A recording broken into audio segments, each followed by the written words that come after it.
Versió RAC1, amb Toni Clapés.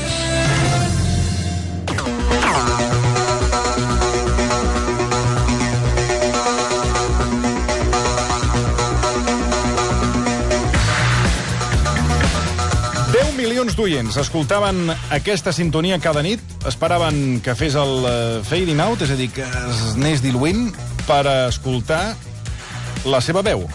Va ser durant 30 anys el referent de la ràdio esportiva. Va ser el primer, per exemple, en entrevistar un lesionat a peu de gespa, qui va entrar per primera vegada en un vestidor o aconseguia colar-se a l'autobús d'un equip, o en aquest cas a la llotja. A ell el trucaven els polítics quan guanyaven les eleccions, però no tenia manies en destapar casos de corrupció, assenyalar sospites o criticar empresaris i ministres.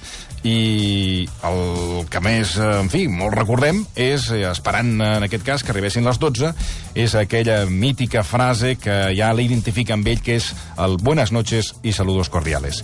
José María García, bona tarda, buenas tardes. Buena tarde y buenas tardes, saludos cordiales. 20 minutos sobre las 6 y seguimos sin gobierno. Sí, señor. Ahora lo discutíamos mientras José María García llegaba a los estudios. Esta sintonía sigue siendo plenamente vigente. No le ha pasado el tiempo, se la escuchas y es plenamente vigente. ¿Quién la escogió? ¿Cómo surgió? Un genio que ya hace poco nos ha dejado, desgraciadamente, un maestro de maestros llamado Manolo Martín Ferrán. Pues excelente sintonía, en fin, no le ha pasado el tiempo. Es una sintonía que la escuchas y es plenamente moderna, vigente.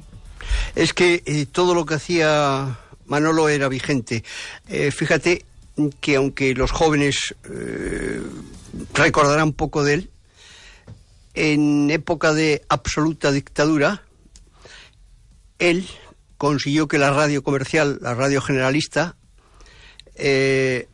haciendo herejías,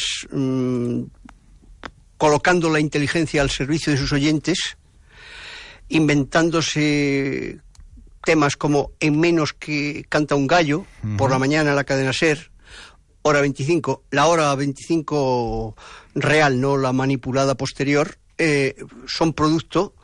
Antena 3 Radio, que marcó un antes y un después en la radiodifusión española, son obras de un auténtico genio que se marchó, nos dejó muy joven y sin el reconocimiento que realmente merecía su obra, su trabajo, su inteligencia, su lealtad y fundamentalmente su independencia. El tío más insobornable que yo he conocido en toda mi vida.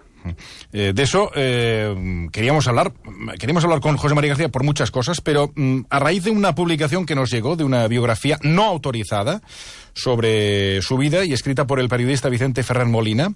Por ejemplo, ya se han hecho eco de esa biografía no autorizada diferentes publicaciones durante estos últimos días. La primera, la parte donde se cuenta la enemistad de José María García con Florentino Pérez. Podríamos decir, según el libro, que estalla en el año 2000 con el fichaje de Luis Figo, que esto ha generado noticia durante el fin de semana. Mira, yo soy un enamorado de prohibir, prohibir. Entonces, obviamente, yo no era partidario de la publicación de mi biografía, pero tampoco tengo ninguna razón para prohibirla. Vicente Ferrer era un compañero, director adjunto a la dirección del Mundo.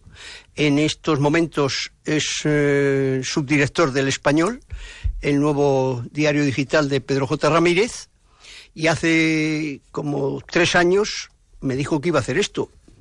Yo le dije, no me gusta mucho, pero dice, ¿yo puedo contar contigo? Digo, ¿para qué? Dice, para entrevistarte. Digo, evidentemente yo no me niego a ningún compañero.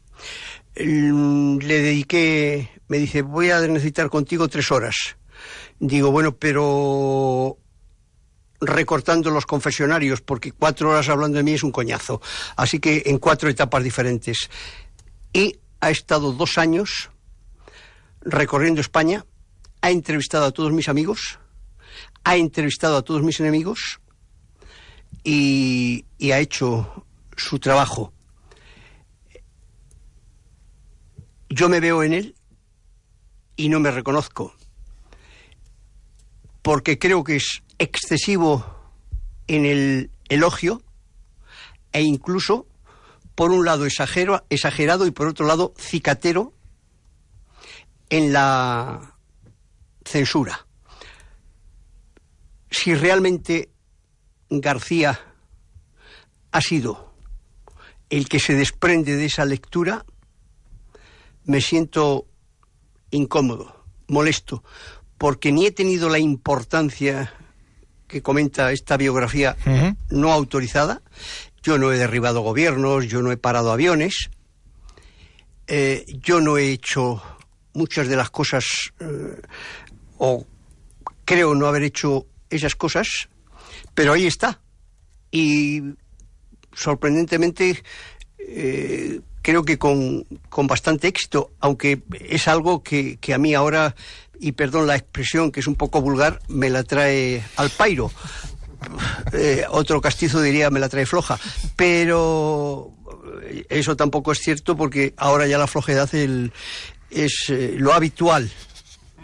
Cuestiones prostáticas. Mediáticas. Mediáticas. Bueno, de esta biografía se explica que José Ramón de la Morena tuvo la exclusiva del fichaje de Luis Figo. José María García se enfada y destapa un supuesto trato de favor de Caja Madrid, presidida en aquel entonces por Miguel Blesa. A Florentino Pérez se le hace un favor a través de Caja Madrid. La Caja creó una empresa con un capital ridículo para 24 horas.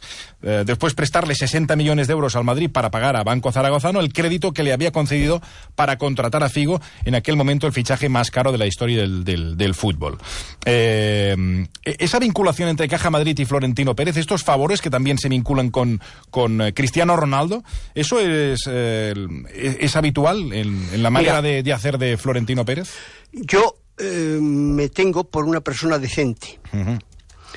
Entonces, es obvio que no vengo aquí a poner a parir a Florentino Pérez. Entre otras cosas porque quién es Florentino Pérez lo sabe todo el mundo. Es persona escasamente recomendable. Es personaje nocivo para la sociedad. Pero yo no me enfado en aquel momento, ni me cabreo, porque José Ramón de la Morena tenga la exclusiva o deje de tener la exclusiva. Yo lo que denuncio es la irregularidad, la suma de irregularidades que se tienen que dar para la contratación de Figo, que por otra parte son similares, a excepción del afer bancario, de las irregularidades que comete el Barcelona para llevarse del Deportivo de La Coruña 48 horas antes de la expiración del contrato a un histórico jugador que militó en las filas del Club Barcelona. Es decir, de tal palo tal astilla.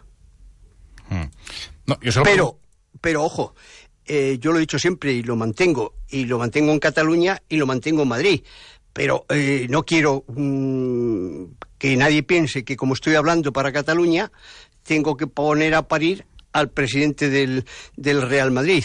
Y al presidente del Real Madrid le considero una persona tremendamente negativa para la sociedad, que da una imagen tenebrosa de una institución importantísima como es el Real Madrid, y que además es un jugador que opera con las cartas marcadas.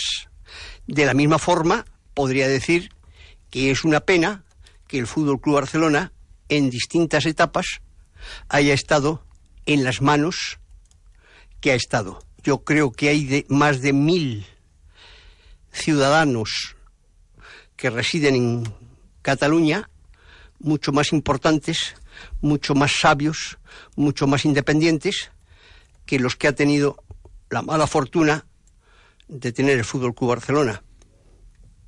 Déjeme hacer un nuevo inciso en el libro, al menos usted me lo confirma o me lo desmiente. Primero, te agradecería que no me llamaras de usted. Voy a hacer la primera. Yo soy católico. Encantado. Yo soy católico practicante, aunque muy pecador, pero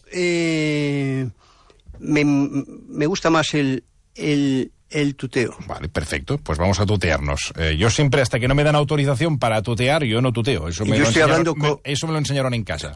Yo estoy hablando con un compañero, mío. La edad, obviamente, no cuenta. Pues te lo agradezco. Bueno, en este libro Vicente Ferrer también narra lo que pasó con, en este caso, el exalcalde Álvarez del Manzano. En este caso, con una recualificación de unos terrenos de la ciudad deportiva del Real Madrid. Que el mayor escándalo de la democracia. Álvaro de Manzano en este libro cuenta, o en este caso, que se vio obligado por una llamada de José María Aznar. Así es. Son las famosas torres de la ciudad deportiva del Real Madrid. La ciudad deportiva del Real Madrid estaba ubicada en la prolongación del Paseo de la Castellana, la gran arteria de la capital de España. Allí había una ciudad deportiva que el Real Madrid hizo en tiempos de don Santiago Bernabéu, gracias a la generosidad del gobierno español, que expropió a sus legítimos propietarios de aquellos terrenos que solo podían tener, por ley, una utilización deportiva. Bien, la totalidad de presidentes, desde don Luis de Carlos hasta don Florentino Pérez, intentaron recalificar esos terrenos, porque lógicamente eran un cheque al portador.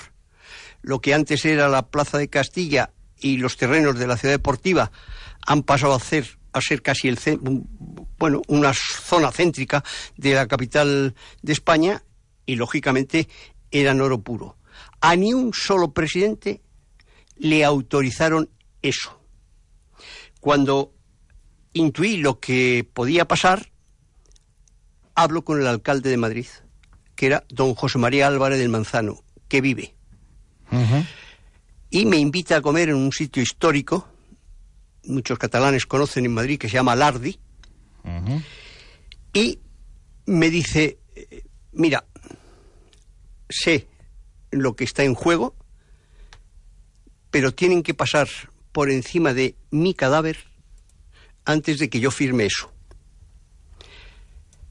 Un buen día se firma y llamo a José María Álvarez Manzano. Alcalde, ¿qué hago con tu cadáver? Si a ti te llama el presidente del gobierno y te dice firma, ¿qué haces? Y le digo, sé lo que has hecho tú. Yo lo que haría es marcharme a mi casa, pero no te voy a pedir a ti que hagas lo mismo que yo. Confirmamos, pues, en este caso, lo que cuenta el libro, lo que explica. Eso es rigurosamente. No, el libro es rigurosamente cierto. Hasta donde yo he leído, que no lo he leído entero. Pero que no lo he leído entero porque hay cosas que cuentan de mí que si yo las he hecho, que en algunos casos pues puede que sí, me da pena lo que yo he hecho para conseguir una noticia, no sé, me avergüenzo un poco, no de lo que he hecho, sino de las cosas que tienes que hacer cuando te falta experiencia, cuando te falta incluso lo que los franceses dicen métier, que es oficio. Porque esa lucha denodada por hacer la primera entrevista, y ahora, con el paso del tiempo, te das cuenta que lo importante no es hacer la primera entrevista. Lo trascendente, si hay algo trascendente, estamos de paso, es hacer la mejor entrevista. Pero claro, cuando estabas en plena batalla, yo he tenido maletas en 7 lugares diferentes de España. Yo en un mismo día he viajado en coche, tren, avión, helicóptero y moto. Yo en un mismo día, con 150 personas trabajando, distribuidas por toda la geografía española, he tenido que hacer 15 conexiones de la Vuelta Ciclista a España, el fin de etapa, un programa cara al público, la Copa de Europa y el programa de la noche. Miraba y casi no veías. Ahora miro, veo y soy consciente de los errores cometidos. Déjame preguntarte por en fin, lo que está sucediendo, la judicialización del Barcelona, que tiene muchísimos casos judiciales. Me gustaría conocer tu opinión sobre, aquí se habla de manos negras, de influencias, en este caso, en fin, desde Madrid, sobre los casos como Neymar, como Messi. ¿Qué opinión te merece desde tu punto de vista todo lo que estás...?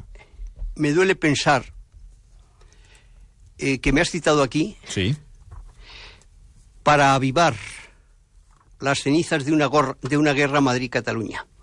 No, en ningún momento. Pero te lo pregunto. Me parece perfecto. Porque te he de preguntar, porque aquí se habla de estas teorías conspirativas. Incluso en su día, la directiva del Barcelona, el actual presidente, habló de una mano negra. Posteriormente, luego esto lo ha negado, ¿no? Es decir, bueno, ¿hablamos de mano negra? No hablamos, ¿qué opinión te merece a ti? Mira, la única cosa que me está haciendo dudar para volver es pensar que estamos viviendo un momento tan dramático en todos los frentes que hay que sumar y no restar. Que es tan peligrosa hoy una publicación absolutamente escorada a la derecha como una publicación escorada a la izquierda. Entonces, ¿por qué no dejamos la guerra Real Madrid-Barcelona y nos detenemos? Es mi forma de pensar. Lógicamente tú eres el director del programa o el director de este espacio. Y yo me limito a responderte. ¿Por qué no nos remitimos a la manifiesta incapacidad de los rectores del Madrid y de los rectores del Barcelona, por ejemplo, para llevar a buen puerto? Al margen de eso, la mano negra que denunciaba el Fútbol Club Barcelona ha existido. Pues ahora me dejas descolocado porque pensaba que me dirías que no. Ha existido. El único problema es que quien sabía eso ha demostrado una inexperiencia, una bisoñez, un desconocimiento y una falta de personalidad apabullante. Para mí ha sido un auténtico fiasco el señor Rosell. Supongo que también, en fin, te añades a la última que hemos conocido de Sandro Rosell, que es en fin, este espionaje, en este caso, en la empresa de Mediapro, de Jaume Roura. Ni lo sé, ni me interesa, porque... No, te lo digo porque es... No, por una sencilla razón. Por una sencilla razón. Porque es que el señor que hace la denuncia no me ofrece la menor credibilidad. Sí. Lo has dejado claro y llano. Que el señor Rosell haya podido hacer eso, es posible. Yo confiaba en el señor Rosell. A mí el que me miente una vez o el que no cumple una palabra una vez ya no me engaña en la segunda. A mí me engañó una vez y no me engaña más. Yo confiaba ciegamente en el señor Rosell. Me decepcionó. Yo confiaba en el señor Bartomeu. Me ha decepcionado. El Barcelona merece un presidente de mayor entidad. El señor Roures se ha permitido el lujo de llamar chorizo al señor Núñez. José Luis Núñez, que evidentemente la justicia le ha juzgado. ¿Y que ha estado en prisión? Y la justicia tendrá sus razones poderosísimas. Un país, para ser libre, tiene que tener una justicia independiente. La justicia española está judicializada, está politizada, al menos arriba, pero no sé lo que ha hecho ni lo que ha dejado de hacer el señor Núñez. Sé lo que han contado y por lo que ha sido juzgado y, lógicamente, penalizado. Pero el Barcelona, en toda su historia reciente, hablo de los últimos 20 años del pasado siglo y de los 16 de este, no ha tenido un presidente, y fíjate que en una primera etapa yo fui posiblemente el crítico más feroz con él, tardó tiempo en aprender, aprendió, pero el Fútbol Club Barcelona no ha tenido, en la historia que yo conozco, un presidente con la independencia de José Luis Núñez. Permíteme hablar de la profesión. Hacemos un paréntesis en la conversación. Ayer tuvimos el caso de Gerard Piqué, que se estuvo enviando unos mensajes a través de Twitter con el partido de las 12 en la COPE. Eso en tu época es impensable, básicamente porque no había redes sociales, ¿no? ¿Hasta qué punto ha cambiado los programas deportivos? Ya no hablo de la televisión, sino en la radio. Han cambiado mucho, ¿no? De cuando tú estabas a lo que se está haciendo ahora. Mira, ningún tiempo pasado, creo, fue mejor. Uh-huh. En la vida, la excepción confirma la regla. El periodismo, en general, y el periodismo deportivo en particular, han sufrido un retroceso terrible. ¿En qué sentido? Es penoso ver un programa deportivo en televisión y es nauseabundo escuchar hoy un programa deportivo en la radio. Han perdido calidad. No existe la investigación. No existe la denuncia fundamentada, salvo casos excepcionales. Es llenar y llenar espacio porque sí. Es un jajaja, jijiji infernal. Es una falta de rigor. Hoy es blanco, mañana es negro. Durante muchísimos años, para mi generación, una noticia no era noticia si no estaba absolutamente contrastada. Uh-huh. Hoy eso ha sido sustituido por no permitas que la realidad te estropee una noticia. Carece el rigor. Y luego, además, los que hemos tenido que luchar contra vientos de molino para que la radio adquiriera su mayoría de edad, para llevar a la radio española al primer puesto de toda la radio europea, en rigor, en credibilidad e incluso en audiencia. Los que hemos tenido que devanarnos los sesos con ese, por activa y por pasiva, para ver cómo, cuando se produce el boom de la televisión, poníamos al oyente de la radio a ver la imagen y a escuchar la radio ofreciendo lo que no podía ofrecer la televisión, ese sonido monótono que te estaban contando lo que tú estabas viendo, es cuando te inventas, pues en el fútbol, los vestuarios, los banquillos, cuando la Vuelta Ciclista te inventas las unidades móviles en los coches de los directores deportivos, todo esto, pues fíjate, llega el último mundial y las dos emisoras más importantes, a excepción de la que estamos hablando para Cataluña, para todo el territorio español, la SER y la COPE, permiten que sus dos primeras estrellas en la narración pasen a narrar en Telecinco el Mundial, uh-huh, por la publicidad que les puede ofrecer. Cagada de Telecinco, porque era insufrible ver a dos tipos buenos profesionales, pero desconocedores del medio, peleándose por el abuso de la palabra, y ver cómo las radios habían hecho dejación de esa función. Hoy, la comunicación española tiene un gravísimo problema. Un porcentaje elevadísimo, por no decir la totalidad, de los medios de comunicación están en quiebra técnica. Si tú y yo montamos una empresa y tenemos la deuda que tienen algunos de estos medios, tendríamos que cerrar, porque era inviable absolutamente.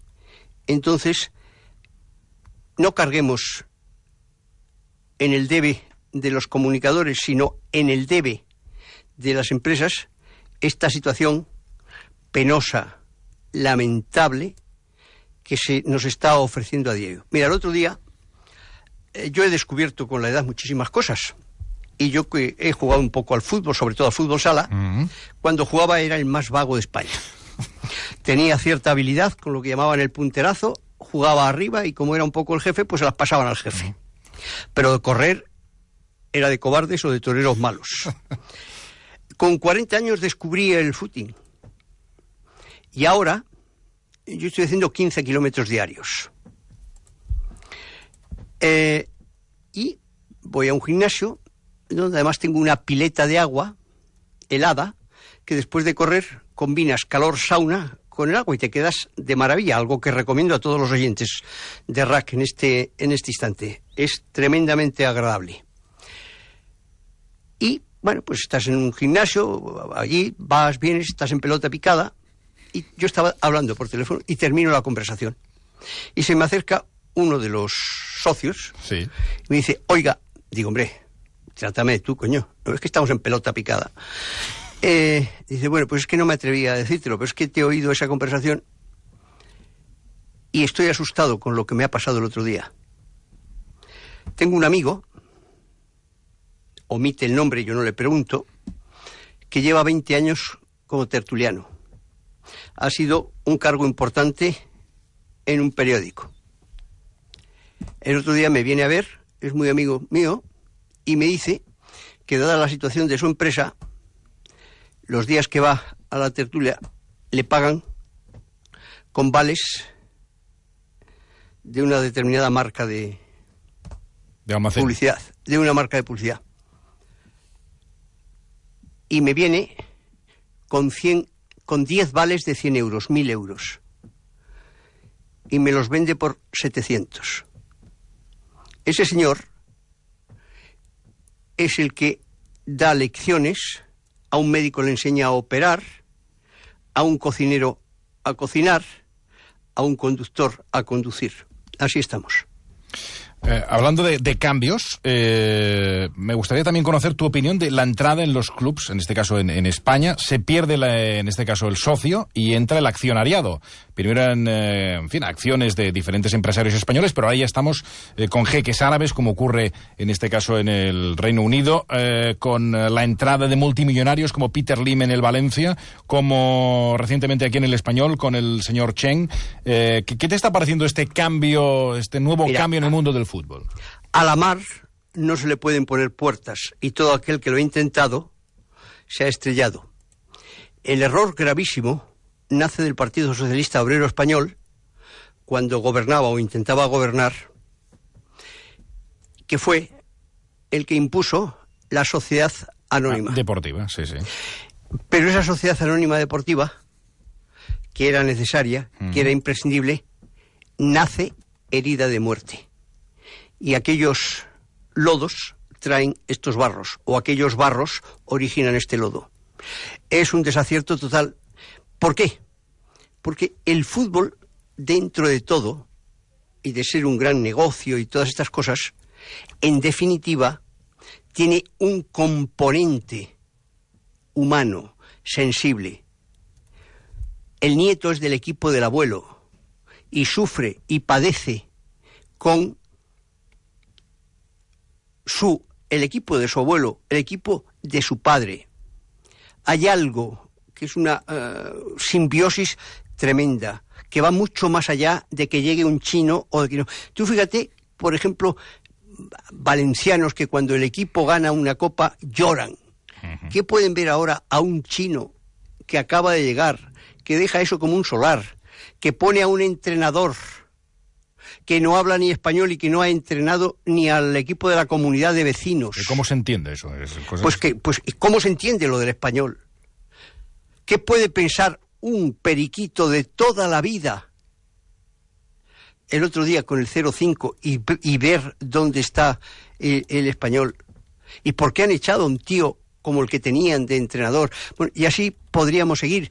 Pero claro, es que es un pecado deportivo, pero es un pecado. Contra eso, porque es que el fútbol nunca puede ser negocio. Tú fíjate... Porque ellos, ¿tú crees que entran por negocio? ¿Por qué entran? Estas grandes fortunas. Salvo alguna excepción... Yo me pregunto por qué entran. Salvo alguna excepción, entran para conseguir otras cosas. Por ejemplo, uno que llegaba para comprar el Málaga, que luego se marchó, pues claro que quería quedarse con el puerto de Málaga. Tú no te has parado a pensar... Que yo pensé, digo, ¿qué hace este? Y luego, luego pagan tarde y luego desaparecen. Exacto. Tú no te has parado a pensar, por ejemplo, que cuando en el deporte hay una máxima, que es hacer una gran pretemporada para cargar las baterías... Tienes a los dos grandes equipos españoles sin hacer pretemporada y viajando por los países. ¿A qué van? Pues en este caso, diríamos, a recoger, a recolectar lo que puedan de sponsors y de contratos y dinero, ¿no? Por pasta. Ellos o los negocios particulares de los presidentes. Eso ya harías tú, eso ya no lo sé. Sigamos. Hablemos un momento de política, porque en esta biografía no autorizada de Vicente Ferrer se dice que fuiste el primero que le dijiste a Mariano Rajoy que sería el sucesor de Aznar. Sí, y no me equivoqué. No, gané una apuesta que todavía no me ha pagado. ¿A quién? ¿Rajoy? El señor Rajoy, una cena en Massín, París. Pues como se descuide, te la pagará, pero ya no será presidente del gobierno. O sí, no lo sé, porque te iba a preguntar, con esta visión de futuro que tienes, ¿a quién crees? No, yo no tengo ninguna visión de futuro. Yo no soy futurólogo. No, pero como se lo dijiste a Rajoy y él ni lo sabía, dijo... Yo soy un serio escrutador de la actualidad. En aquella época había 3 candidatos a la presidencia. Don Rodrigo Rato, correcto, don Jaime Mayor Oreja y don Mariano Rajoy. Yo veía a Aznar con cierta periodicidad, cada 15 días, porque yo había parido, utilizo el yo, había parido con Juan Villalonga un imperio mediático que pudiese luchar en igualdad de condiciones con el imperio del monopolio, la casa Prisa. Yo siempre decía que nosotros estábamos en una batalla donde actuábamos o salíamos a la guerra con un tirachinas, a veces con la goma rota, y ellos tenían un ejército sofisticado. La única forma de y todo ello por gratuitas y generosísimas concesiones. ¿Recuerdas que cuando nace la televisión, no la televisión española, sino... Sí, cuando hay la abertura. La televisión comercial, sí, dice el presidente de gobierno que va a hablar que hay 3 emisoras comerciales. Y aparece el señor Polanco, que desgraciadamente ya no está, y no me gusta hablar de los que no están, porque todo lo que tuvo que decir se lo dije en vida y cuando se podía defender. No hay huevos para no darme a mí una televisión. Y no hubo huevos, le dieron una. Canal Plus. Sí, sí. Incluso con el caramelo de el partido de la jornada, ¿te acuerdas, no? Sí, sí. Y de las famosas películas pornográficas de las rayitas y demás. Bien. Bueno, pues montaron una radio, que era la cadena SER, montaron una televisión, tenían un periódico. Y entonces yo hablé con Juan Villalonga, que era presidente de Telefónica, y le dije, mira, en lo que se avecina, y no hace falta ser futurólogo, si Telefónica no está en la comunicación digital, no existe.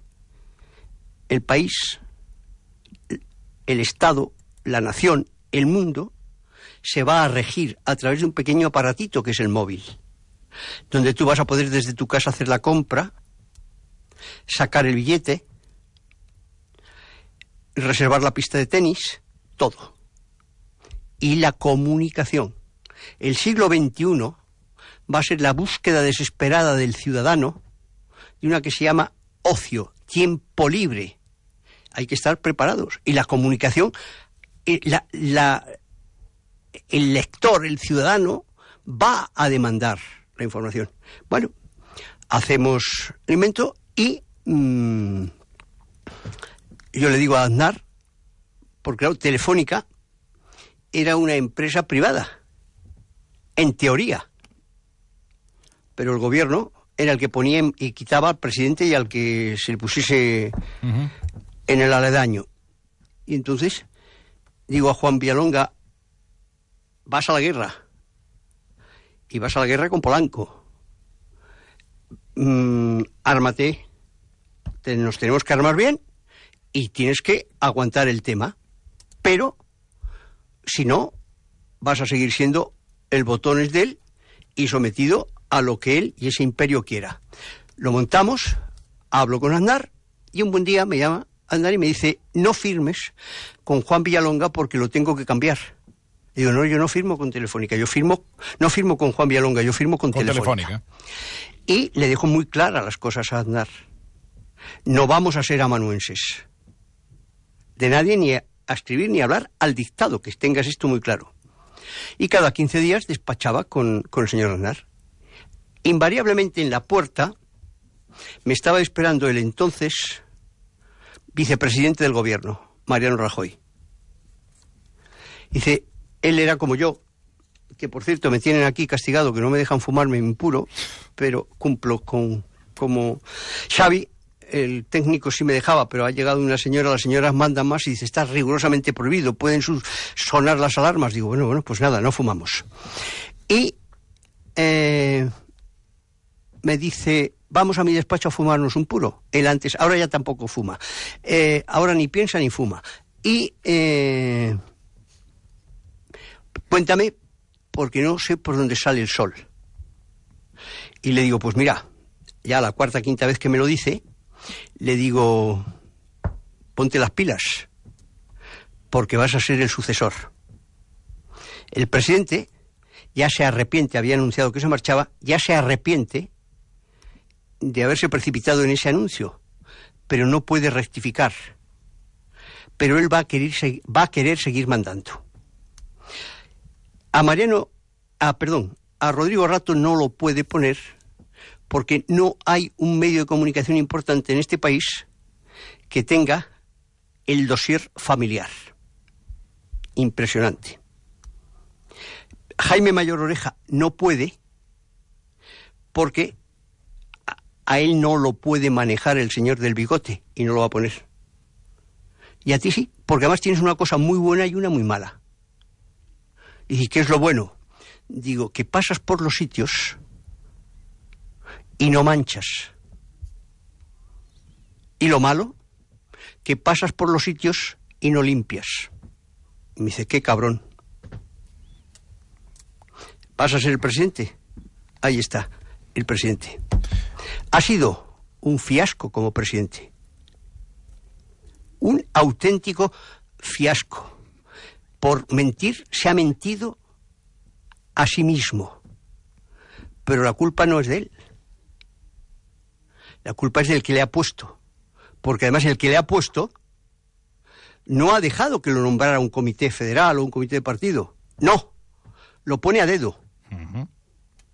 Y el otro día se presenta en el comité, en la dirección de Génova, para decir que tienen que votar, no sé qué. ¿Y usted a quién ha pedido su votación? Por eso te digo que es que la historia es tremenda, pero real como la vida misma. Y no en faceta de futurólogo, pero ¿apostarías ahora por alguien de quién será el próximo presidente del gobierno? Lo que me ha llenado de tristeza es alguna de las reacciones, por ejemplo, de la señora Villalobos, cuando el rey Felipe VI ha tenido, creo que un comportamiento intachable, uh-huh, involucrarle y decirle, bueno, pues que ha ordenado a Pedro Sánchez que forme gobierno, cuando a Mariano Rajoy, ¿no? Al señor Rajoy le ha dicho, usted, fíjate, la meticulosidad del rey. Partido más votado, PP. Señor Rajoy, forme gobierno. señor, no puedo. Perfecto. Pasa el tiempo, segunda ronda. Señor Rajoy, forme gobierno. No puedo. Segundo partido más votado. Señor Sánchez, forme usted gobierno. Y dice, no, es que al señor Rajoy no se lo ha dicho. Qué pena, ¿verdad? Sí, sí, realmente sorprendente. No quiero desviar la atención y pensar que estoy driblando la pregunta que me has hecho. Uh-huh. Pero es que la pregunta que tú me haces... No, yo sé que estaría, no tiene contestación. Estaría en el perfil de futurólogo. No, es que no tiene contestación, porque es como el tío que inventa un crecepelo ahora. Pues claro, dice, vamos a ver, ¿qué puede pasar? Que el PSOE pacte con Ciudadanos y que se abstenga el PP. Que PSOE pacte con Podemos y se abstengan Ciudadanos y PP. Bueno, si es que es todo, tú los escuchas a ellos y es que es todo, es un mundo, es que es un mundo aparte. ¿Puede llegar unas nuevas elecciones? Pueden llegar. ¿Puede llegar un pacto PSOE-Ciudadanos con la abstención del PP? Puede llegar. Pero, primero, aquí prevalecen, desgraciadamente, los intereses personales, más que el interés general.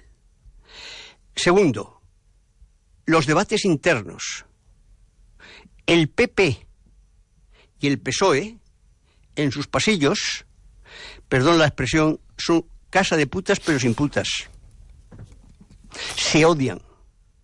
El otro día, un miembro del Partido Socialista, absolutamente desleal, graba la reunión interna y manda esa grabación a una cadena de radio. Uh-huh. Cabe mayor deslealtad, pero dentro de la deslealtad, ¿alguien ha escuchado lo que decía la señora de Sevilla, de don Pedro Sánchez? Susana Díaz. Exacto. ¿Qué sucede en el PP? En el PP, hace mucho tiempo, que le han dicho al señor Rajoy, si te apartas, aseguramos más de 1 millón de votos. Inmediatamente tendría que saltar a escena Soraya. Digo, de acuerdo con la campaña publicitaria que hacen en Madrid el propio PP. ¿Por qué no puede saltar Soraya? Porque las mentes pensantes de Génova odian a Soraya. Más claro el agua. José María García, muchísimas gracias por habernos acompañado. Ha sido un placer. Un saludo para todos los seguidores del Fútbol Club Barcelona. Sí. Y ojalá, y a no tardar, ahora que han encontrado un magnífico equipo y un grandísimo entrenador, puedan encontrar un presidente con la categoría de esa institución y no simples abrazafarolas ansiosos de notoriedad. Repito, José María García, muchísimas gracias, un placer. ¿Te has asustado? No, al contrario, no. Estaba esperando a que cerraras esta hora magnífica. No, tienes que cerrarla tú. Un saludo para todos los oyentes y hasta siempre. Gràcies, José María. José María García, el versió RAC1 avui, arribant amb ell a les 7:02, en fi, un grapat de coses, un grapat de titulars que anirem desgranant en les properes hores. Són les 7:03. Serà fins demà. Adéu-siau. Versió RAC1, amb Toni Clapés.